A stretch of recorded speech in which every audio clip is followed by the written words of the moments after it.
waso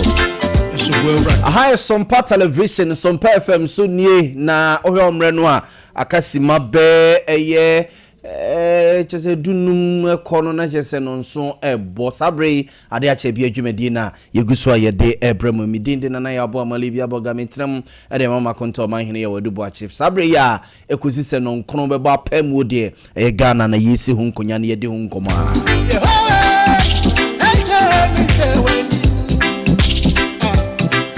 You're streaming live on social media platforms ahodoning na soko Facebook Sompa 93.1 FM Sompa 93.1 FM na YouTube so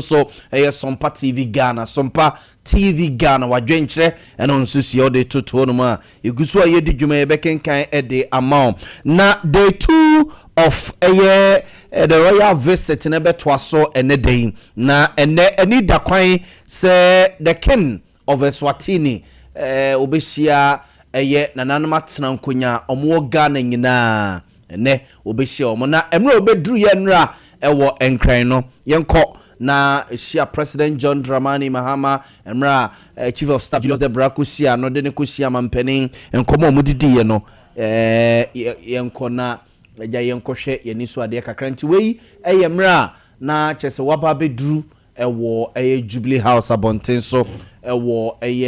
enkrapompene mantem na Chief of Staff aku receive no ewo airporta wode no akwa kodru Jubilee House na wode tudwa se ne man Eswatini no oman a omo epeso ne Ghana niema bebrebe enu nti enra there was a partnership no ne ade a na ban no ene Ghana ban de omo ensa ehase enra emro de to mampani anim se omo peso ne Ghana edidwa pa na Eswatini fo no ene Ghana ye niema sese swahwade a Ghana ye problem pa kese bako galamse Eswatini fo no so no omo another ade a omatima ye no maye ni ye pa galamse no omo so ye bi ewo mu krom ho no mo but omo de no omo nya mfa nse nsuo omo nya mfa nse asase nti omo hwe ni mo se this partnership ebebo yen na de nti a so yesa nyina yesa yensase no ebi omatima kire yen na yesoso no yeso ye wono ye de ama wo mo na omo ede akọ oto aso enedai ewo Kumase eno anwumre na be 4:30 ena obedru Kumase abonten so na eni da kwan se enedai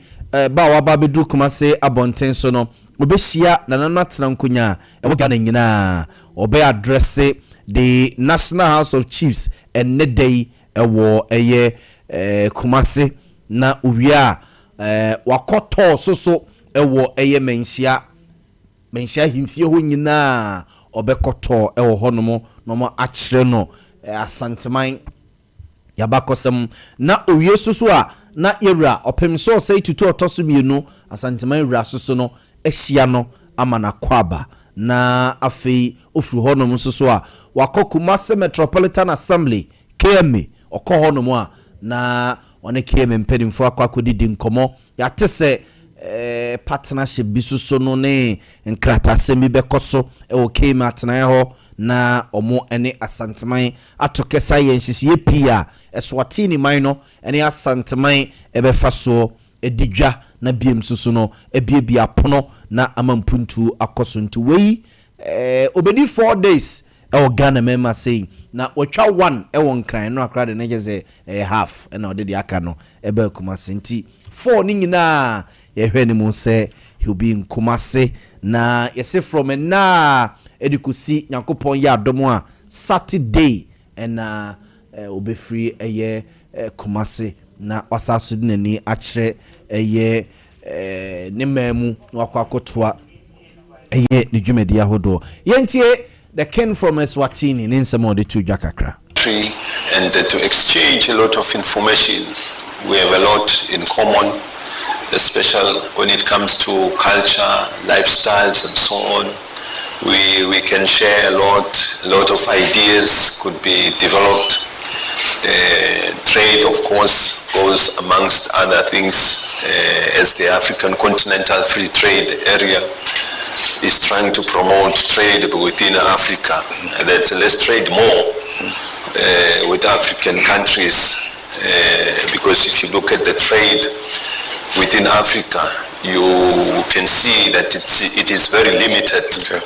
It is high time we really turn around that situation and make Africa to trade more with one another. So we are here from Eswatini to see what are the opportunities, how can we trade. And the king from Eswatini, Emra Usia President John Dramani Mahama, Jubilee House Abontenso, and na Obobo Bonsem so no. Na enkamehwese yebedin komo kakra. But yentoa so na ye train say the mayor of Kumasi, Richard Kwesifori Ajimambuadi, Honorable Ebeba Homaso na yene ne din komo about omo ene keninshia mu ne enro mu receive no ene ade akye yi sene ne busuafo se waware makomako dunum 15 ne yerenom eye 15 na bibusasa nyembia no wo de 15 ni nyina na ba ya na anase yese last one young one na nanu ya woche no ono na ode ne ba ne nra misua ade bi yese your friend say Ohene no ne yire kura ne so ohene nim straight say ya taboo no make kese pa kese watomra kese ewo Eswatini memu ma me kwa ma no so na me ne Honorable Richard Kwesifori Ajimambuadi ma me enkwa ma no so na me ne Honorable Richard Kwesifori Ajimambuadi abuzafo ma mehena yehwese yebenya Honorable Richard Kwesifori Ajimambuadi ewo ahoma no so na yene no edi enkomo ma mehwe. Send this message now. Press 1 or hang up. To review this message, press 2. To erase Zuba, and good morning. Press 3. Or to cancel the message, press star.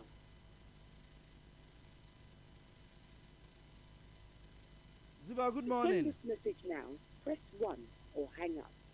To review this message, press 2. To erase and re-record, press 3. Or to cancel the message, press star.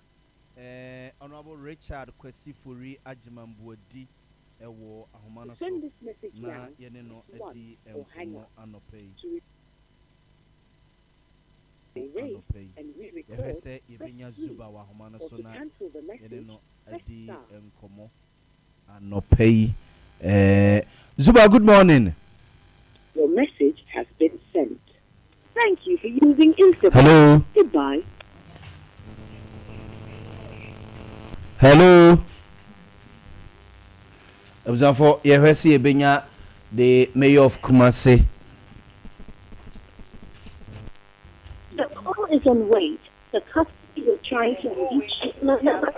Please hold on to be connected or call back later. Thank you. Abuzafo yehwese yebenya the mayor of Kumasi ewo amano so na mame ento aso na yehwese yebenya the mayor of Kumasi wa homaso no we ye nra emra oba bedru ye ewo Kotoka International Airport na omde na kwa kodru Jubilee House na meka na yerenom ho asem objafo na yerenom eyedunum 15 na yerenom eyedunum 15 na 15 no yese se na yerenom bia wo ye wadwene se wo hwe nanim se na bia ye wo ha se ye de etimi kaso asomasi ho fe ne ade no ese eye chese watomra kese pa ewukru num mame enko amano so na yeni nkomo Honorable Richard Kwesifori Ajimambuadi eye the mayor of Kumasi enra ono ene nananom ne koye ko receive the king ede ne bedru asantemam. Mayor, good morning. Mayor, good morning. Hello, Mayor. Yehwese yebenya the mayor of Kumasi ewa homano so na enra minority or more parliamentary to just say and we will not entiasie chna say Bank of Ghana for say workers be 100 or ma terminate omo nyina contract omo ntiasie omo catch Bank of Ghana say and they also mo ye bia esama workers ne be adwuma no also mo ye. You have no call credit left in your account. And we will not waver. We demand 1. Immediate reinstatement. The Bank of Ghana must restore every single dismissed worker to their rightful position without any further delay. The appointments were lawful, the accommodations were not. 2. Accountability from the governor. The governor of the Bank of Ghana must face Parliament and explain this heartless abuse of power. You are not above the law, and you will answer to the people. 3. Action from labor authorities. We call on the Chief Labor Officer, the National Labor Commission, and the Commission on Human Rights and Administrative Justice, (CHRAJ), to intervene immediately to protect these workers, uphold their rights, and stop this lawlessness. 4. Legal redress. To the dismissed workers, we say the law is your show. And Article 33 of the Constitution, we have the right to seek justice in the courts. We stand ready to support you. 5. Parliamentary reserve. The minority will push a motion for a full parliamentary inquiry with unrelenting vigor. We will expose this injustice, work tirelessly to reverse this commission, and hold the government accountable. And we the minority in parliament, MPP for no more parliament than ra and some Jeffrey Shemo, yes, so Montiasi and Ntiasi extra and Johnson is Yama Nyadjene, coin first, so workers bear 100, no, where you will do a Bank of Ghana hono, or more annual Mayadjena and ye. Observe for Enra, the leadership of the Presbyterian Church, a year Basra Safono, a Jampaye. Ego Honorable Brian Champon so na nese wani nsese ye kachire wo o se o hyase e wo awrade dimu na ode awrade akwa wieye se ne twro no ka no so hu o se bibia se ono de ni nyankopon wo mpa na chi da ni nyame ene hye ne kona se na akwa yesi o amanfo keka na kwaku Brian beba Brian Champon wo ma Brian Champon beba Brian Champon wo ma badenra de otunanu mutuo ekesi ni people the official declaration no eye enra okọ na safo mu eye Basra Safo Presbyterian Church eno ne wo ni tu mu etete no mu ena wakọ safo no a nyine ye nyina o se kira kwada ne kwampa wo fa so no nyina wamfiri wo se ne maame ne papa ede Kristo som tete no wo Basra mu no enu mu anu watena de besin ne ena ene ya okokon kese e na bra bom no because yes okuta certain positions be near the day or a member of parliament or a former minister ministerial positions in here okuta bia deputy minister no near the day na but minim say okon we ya okono eye okon kese a se ubedi o mamu enimu de enye kon keto a nto se ohwekon no a wo kono a onim se awrade di nanimu a ebewie nkunim te no a okoe ema na Safo Presbyterian Church edwampaye edemano no de tudwa se okọ no nim se nkunim beba onko test waters okọ na wakọ ede nkunim aba ma me nko ma no so na me ne the campaign manager for Honorable Brian Champon Honorable Ade Akye Abia, former MP for Asante Achim North ene enkomo. Honorable, good morning. Good morning, Minia. Now who ye? I'm here pa. Yeda ewade ase. Enra mi hu se ugina unia Brian Champon ne nchen empire asofo dwaye e Presbyterian asafo mu owie woni nsamtwefo di nkomo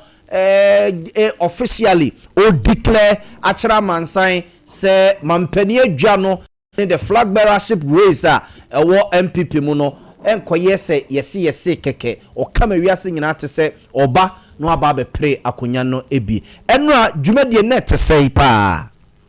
Minya mida wasi na misha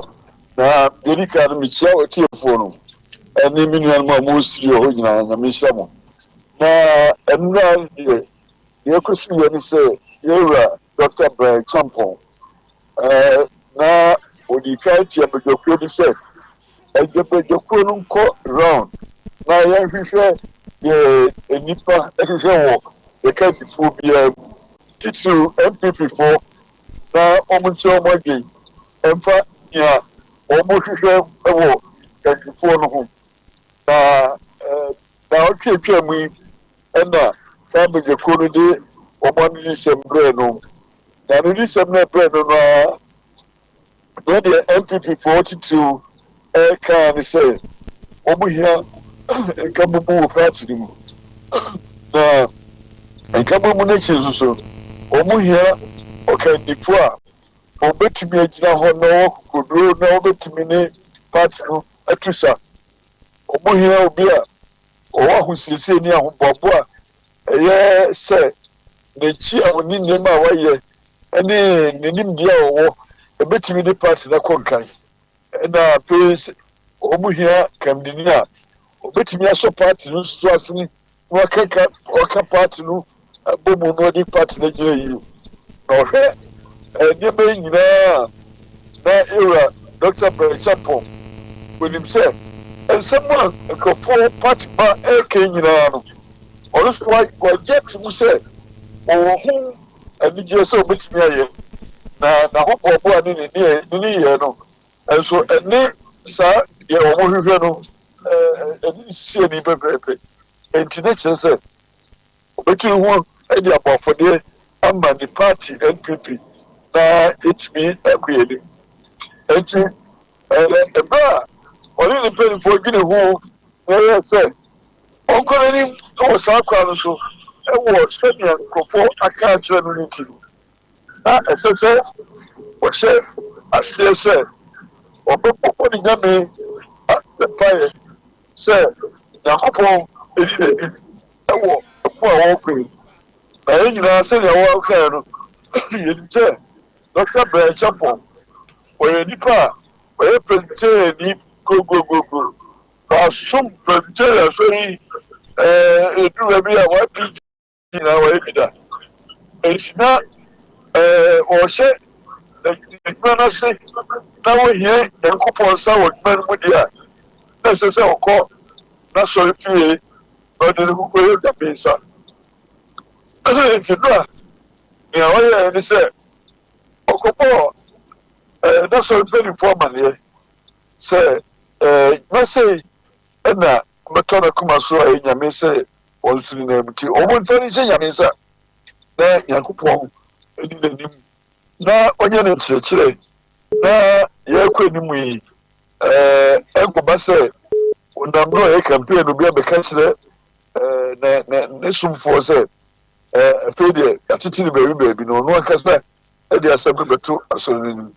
enti no ade koso no era mo data ene asofo mperifo ina de segu era Brian Champon so bompai ma no de nyame gosra no se onkwelenim ne nyame emfa no ko medi no peso die no enti enra de ekosi ye no na je se efri enne ekwe otiesim engagement bi owo so ye bia no otiesim no wa ya na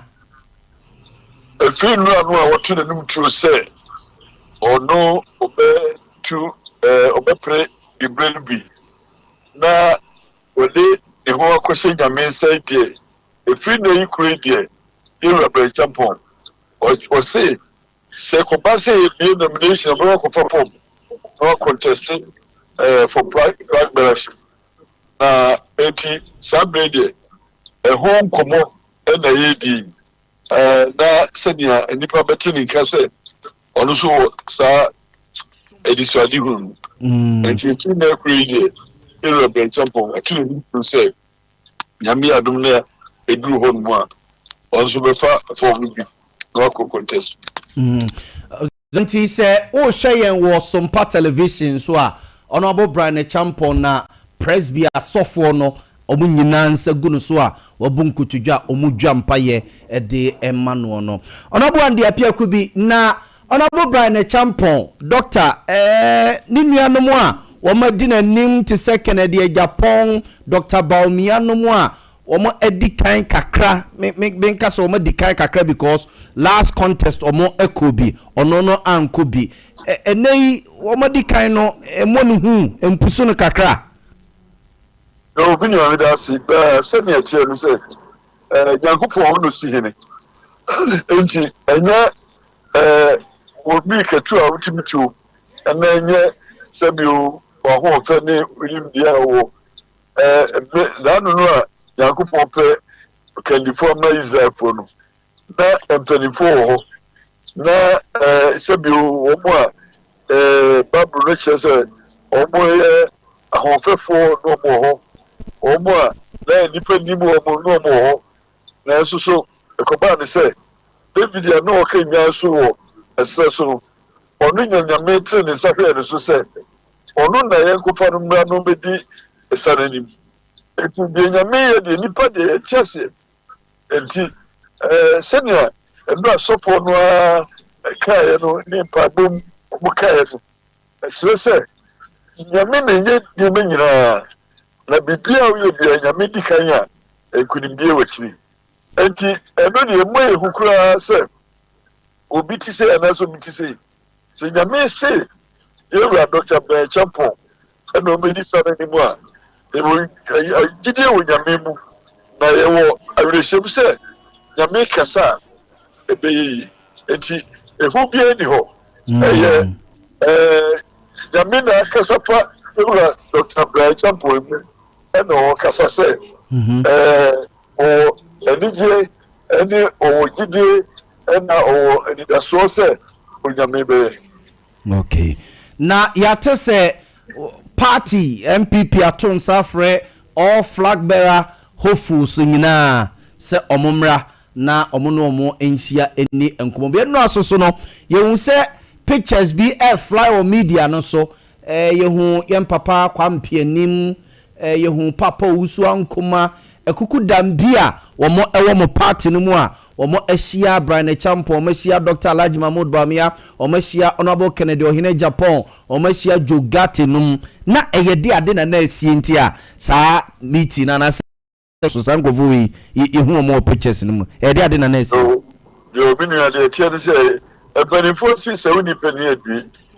enti se wo pani wo fi a na ni de obey ni se chiwe bi ba na ese penifo mbro penifo sorry na the sunyu agu semse mo eba abushemu amabushenu mo ajo se woni mo yewe Brian Champon niema na wo party mu nyina na ne leader show ni se party ni be so ye ho yi na yenya kabumu sronko o hwa yewe Brian Champon party no mu ba yese Matthew Macau no enya dia opekura na onimse efiedwu a na yenyina yenya asundwe enti sem penifo no bi yewe Brian Champon ne dikan etu anamo ekọ wo ho yeko yewe papa unso nkama ho na meka ho na sra wo mo ani se empenifo sorry na afutu mra obusuenu mu na asundwe emra enti se nyame adum na tomfenifo ya kuma so na se omo frɛ nuanum nyina se tia na de kwa so am chese nipa baako mma na ye kwa kansie no enti wom obia wo dani so adehuru nanso akonwa baako pɛ na baako pɛ na betra so nti se apria kura yenka hu se ebusia baako enti se ebusia baako dia ese utwa oketre Maria na onwi na bia enti hu se yedi da so baako ye gide baako ekoso baako eniti se o kawasemu a empo a biunu aho na bati no abusia na ewu mu no na dwe o ma no ho enti minim se yewra Dr. Brian Sampo ana mo to ni ka tu company fo bi ho eni komo a onum di ye na ama ato pelifo kuma so se ebi yefru ba ku mu ba na yenya ni komo na se bi appointed ntokwa omo so di kosura e di akofo bre kire se obi di baba prince e ti de nyame asese na ba de sa ye se pelifo so bo se afuto biara omo se ba era Dr. Brian Champon o de beye djuma na ohuni nu ese dunia na ohu party ni se na busia na ohu Ghana man so se busia kestra djuma ye eni ni ye eni na Montu be boama o ma Ghana akorenyu yo Orabo mayena wasia no pay yenim se anamuntu na hyasia no no nti bibia ni a yebesa bopunum ne ani wadi nkoma no pay nyame insha no adaje wae yame oka bohume bre amen observe nti we ye honorable Ade Akye Abia ene na akwakodi enkomui asante atenase asante manchen na ho ye nyame ado ye de rade ase nti enkomo na ma me akua donko wa wo ba no kan se nye no nti na ye se enye no mo se ajebo onya ba beduru ye se ebobọ ba na ehu nya beduru a na de meka na sports na ba ye Kimiswati yeah you see in Yeremi 15 according to our tradition our clan he has the right to choose 17 wives on kwan se o ware ma makomako dunson 17 omo chirema omo 17 clans na asante ntotimi jenina oh say ne de eba hihye ba enu ami hu no so say wanyini kakra first no you very young ne 57 years oh na say wanyini kakra 16 to 19 April 1968 ne yawo no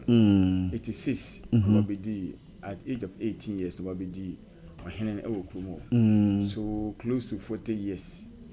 watena so edi na henye no na omo chirema on say woman omo party democracy debi enye say ahenye keke omo ni democracy ni ho hwe omo 1973 kwa na Sahuza omo one of the kings obaya obedi na ade no edi state of emergency beto omo no so ma political activism bibia bewie ya in 2003 no more activity no kwa no manfanya adwuma enti no Kimiswati de mjise wose wode ba abeboaye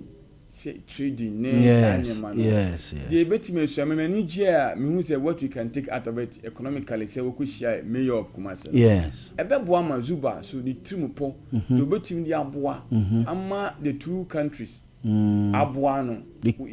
my enfeni agro yes say we nam Zuba so and am Kimiswati visit so na bro e ma bro 50 pekura nya adwuma bi ye true any initiative that is what you should be expecting say we waba no wakwa ye niema no especially the kingdom of Eswatini ne Asante kingdom SSA omo de no more of tourism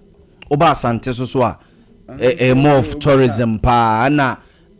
so more a lot of mining activities ekoso but omo de no na me na musuan say omo anye ne nsache we omo nsuo ene omo nsase no omo eden hihie bi tutu ho no munti yes utu gold utu wade ne free asase na se but nsuo ne de make sure say obebo ho ba Swatini never chira say 2 grams oh say ni yentu dada but yentu na yentu enti boapaye no ye de say ye de no no ma bia me nua no moyi omo mfanya yensu na mu na ye gire 2 grams say so ati ase omo mpene enti ho de no ye nim say ye mra ne ntia se ye ho de won tu mu na no kakura ye vi enti ye nya sebe papa we na ofu ni kro mo ba ka che say me 2 grams say ade yenim na ye na ye nye 19 obi a sebe ye Ghana fo a ye tu even 2000 kwana grams we ba no kwa na ye wo bon test gold mine bi o wa no mu tu nsuo o mu sensuo ni free of minimum more than 150 or more than 5 miles away from fin e kwa yo mu galam say and let's go to mine We are Katanza so come on. And we know the Omutu no Kwano Yaw. If there's any wise name that can give that operation and from and Yagalam say go no mutu no. When Yagalam say when you disemo pa bia e say pedi di man di media mu say ensuo mu twan ofen yam mu na mu wura. Ah na wona msu be na wona mbabia na areho na when I be chese tu. Ezezu de ne kwan ho pe. Kane na no mo ye no ase omo koye na chiri se de omo de abra wo kwan no ho ba bia bia bia we ye galam se na sem se yes ade mra on se wo ko ba bia ni ade ma kunu yes e mabru ma tra mo di ko na wie na be pesco one bridge no Adiama bridge no omo dia ma A2 bridge na se nyina e ko na akwa omo mpae na ofre ni bu fa so be fa mu nyina mo ma tra omo tu galam se ase ko na wie afre na be de galam se omo se kro nyina first conference am be no fa so be na wo so enti asante papa na yire nom dunum no edunum no ya omti omo si 17 no I was say oyi 2 more from other clans no so omo say na yire nom no I was say or from every tribe, every clan now. Yes, I war or to bring some kind of unity and then Kabo. And why year 15? And why worry 15? Tiaka 2 clans, so he has 2 more to go. Hey, what yes? But Kitwaya no dinner chia no the neighbor. Me when Sam say, "Aye, Kitwan pony." Hey, Papa no why? No, the boy say at age of 18 there or babunu or babunu and I say the man so yes 36 yes it will be 36 and you know crown oh ma say 36 Emma 15 so average when so say the future is bright the future is but on won be me in two ni ba ebebo a me say on so no ho odin na adwo ya che na ade bi ko so hu ma memfa enomra na asante en sori na ayi emra ayi sports emra ayi picture bi ewrade nyame picture yi ya Grace Pachofa picture we eto so mame emra na ayi bafo ogunsa no emra na bafo egu kentenkreche ogunsa no se we ayi ken na ayire nanimu a utum so obusa no se na de enie uzo omusi free play nimu no a ena bafo kentenkreche utu fo chiame ekoye ede nsan ogunsa eda nananum ase se yehoho a yehwe nanim no omo nyanananum akura no edna ba beduru asumdwem na ohwe ne yiri nanim otum so obisa no se na ze ede se bia ebi omo so mo wo mo kwan on befa so a wo mo ebe no so hu omo wo mo kwan ti ase na so why the name star bi na say that's right yes we dey na we wonu ade ba ko so mo se ne mama so ti ase ne mama ne ye queen mother okuru ohine no okay they say one ne mama na area anti we ye bra na bafo egu nsa no otufo chia me bafo kentenkreche egu ensa ne mra omo si free play ne mu no na uhwe ne yiri nanim otum so busa no ho se na de ade nie we de ase kire se we na de no abia omo so die no ne ma me na ye ohima okay na baba nti no definitely oba transfer ache nti on se ye ne omo ne ma bebere se on se asante so die na de so ho nti ne omo ne ma bebere se ai Orlando som ato aso asante ye koba enkomo no do so NPP mpanimfo invite abronye so omra no ya manani atra na ni nton okay me enkomra na yemeto aso ye nua ba ku na first ne kasa sabi na nkoye kura miracle say for past weeks miracle what's sakura ne kasa bibia is so say onsu bempa so omu pusu no kakra no so say wa go back to ne old period into no abronya so omo ka bibi cheda me say onso you hip in the line mate sports ni so much to aso